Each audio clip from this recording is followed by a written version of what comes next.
This is the second chapter of class 8 science, microorganisms.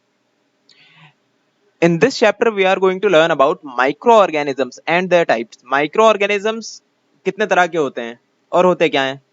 Second है useful microorganisms. अब ये useful microorganisms वो सारे ऑर्गेनिजम्स जो हमारे काम आते हैं.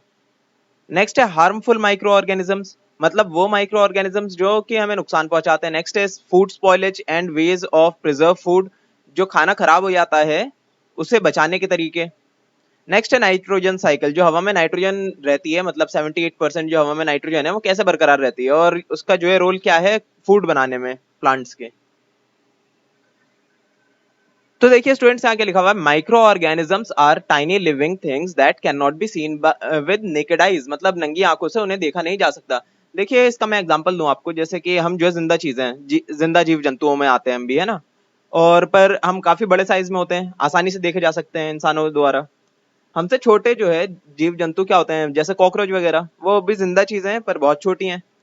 अब उनसे भी छोटी आती हैं जैसे मक्खियां वगैरह, वो उनसे भी छोटी हो गई, चींटियां, है ना. बहुत छोटे छोटे साइज की होती हैं, वो भी इंसानी आंखों से दिख जाती हैं पर बहुत दूरों तो जल्दी नहीं दिखती. अब चींटियों से भी बहुत बहुत छोटी जिंदा चीजें भी होती हैं, इतनी छोटी कि सुई की नोक पे भी लाखों जो हैं वैसे जीव पैदा हो सकते हैं, इतने छोटे साइज के. तो उन्हें नंगी आंखों से देखना बहुत बहुत मुश्किल है. तो उसको देखने के लिए हमें क्या चाहिए, माइक्रोस्कोप चाहिए, है ना. तो उन्हें हम बोल देते हैं माइक्रो ऑर्गेनिजम्स, जिन्हें हम आंखों से ऐसे ही ना देख सकें डायरेक्टली.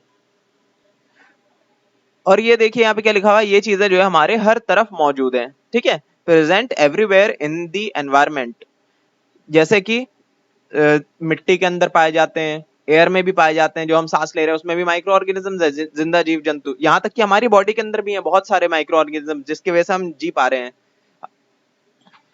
हमारी बॉडी एक तरह से सिम्बायोटिक रिलेशनशिप में है उन जीव जंतुओं के साथ, मतलब हम जो जिंदा है ना तो उसकी वजह से वो भी जिंदा है, और वो जिंदा है हमारे शरीर के अंदर, इसलिए जो है हम भी जिंदा है. अगर वो सिर्फ मर जाए ना तो हमारा भी जिंदा रहना मुश्किल हो जाएगा. तो देखिए और कहाँ पे रहते हैं, पानी के अंदर रहते हैं, फूड के अंदर भी रहते हैं जो हम खाना खाते हैं, और बॉडी में तो रहते ही हैं हर जीव जंतु के, मतलब हमारे भी और हर जिंदा चीज के अंदर भी. तो मतलब कि हर जगह मौजूद है माइक्रो ऑर्गेनिजम्स. इनको खाली जो है माइक्रोब्स भी बोल जाता है शॉर्ट शॉर्ट फॉर्म में. देखिए यहाँ पे क्या लिखे हैं, 3 पॉइंट्स इंपॉर्टेंट पॉइंट्स हैं. एक तो उन्हें न्यूट्रिशन की जरूरत पड़ती है, जाहिर सी बात है हर जिंदा चीज को एनर्जी के लिए कोई चीज तो जरूरत है उन्हें खाने के लिए ना, तो वो भी चीजें को खाते हैं. जैसे कि आप फल वल को देखते हैं सड़ते हुए, तो उन्हें वो फल को खा जाते हैं. और नेक्स्ट क्या है, दे ग्रो, वो बड़े होते हैं. और आगे दी रिप्रोड्यूस, मतलब कि उनकी पैदावार होती है, ठीक है. देखिए यहाँ क्या लिखा हुआ है, कह रहे हैं कि माइक्रो ऑर्गेनिजम्स दुनिया में बहुत लार्ज अमाउंट में पाए जाते हैं, इसलिए क्योंकि वो कहीं भी सरवाइव कर सकते हैं, चाहे वो डिजर्ट हो, चाहे बहुत ठंडी जगह हो, पोलर रीजन्स हो, या फिर समुंदर ही क्यों ना हो, है ना, चाहे कैसा भी खारा पानी क्यों ना हो, वो पहुंच जाएंगे हर जगह पे. माइक्रो ऑर्गेनिज्म दुनिया के हर कोने में है. और कहा गया है कि ह्यूमंस में बहुत बड़ा इम्पैक्ट है उनका. जाहिर सी बात है हमारा सिम्बायोटिक रिलेशनशिप है उनके साथ, अगर वो ना हो तो हम भी जिंदा नहीं रह पाएंगे. आगे क्या है, मतलब यहाँ तक कि हमारे जो डाइजेस्टिव सिस्टम है उसमें भी वो काम करते हैं, हमारे जो एब्जॉर्ब करता है ना फूड, लार्ज इंटेस्टाइन और स्मॉल इंटेस्टाइन में, वहां पे भी उनका एक रोल है. तो पूरी बॉडी में उनका रोल है, अगर वो ना हो तो हमारी बॉडी काम ही नहीं कर पाएगी ठीक से. और क्या लिखा रखा है यहाँ पे, हम जो बीमार होते हैं उसमें भी उनका हाथ होता है कहीं ना कहीं. अब देखिए आपके नॉलेज के लिए, जो ऐसे बैक्टीरियाज, वायरस या कोई भी ऐसे माइक्रो ऑर्गेनिजम्स होते हैं ना जो कि हमारी बॉडी में नुकसान पहुंचाते हैं, जो बाहर से आ गए कहीं से और हमारी बॉडी में नुकसान पहुंचा रहे हैं, उन्हें मारना जरूरी है हमारी बॉडी के द्वारा, तो उनको हम बोलते हैं पैथोजेंस, वो सारे माइक्रो ऑर्गेनिजम्स जो कि नुकसान पहुंचाते हैं इंसानों को.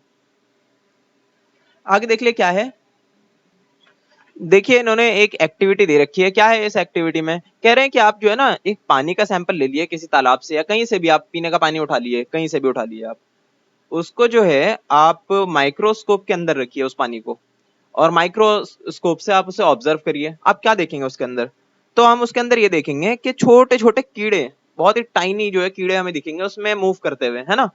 यही चीज आपको दही में भी दिखने वाली है, उसके अंदर भी जो है लैक्टोबैसिलस नाम का एक बैक्टीरिया होता है जो कि इसी तरीके से मूव करता हुआ दिखेगा आपको दही के अंदर, और पानी के अंदर भी दिखेगा. यहाँ तक कि हर खाने की चीज के अंदर आपको दिख जाएंगे वो बैक्टीरिया, यहाँ तक कि आपको अपने हाथों में भी दिख जाएंगे. तो मतलब कि बैक्टीरियाज हमारे, या फिर कहें तो माइक्रो ऑर्गेनिजम्स जो है, माइक्रो ऑर्गेनिजम्स का एक जो है एक तरह का टाइप होता है बैक्टीरिया. इस तरीके से बहुत सारे माइक्रो ऑर्गेनिजम्स आपको हर जगह दिखने को मिल जाएंगे माइक्रोस्कोप से. तो ये आपकी एक्टिविटी है. आगे देखिए क्या है, टाइप्स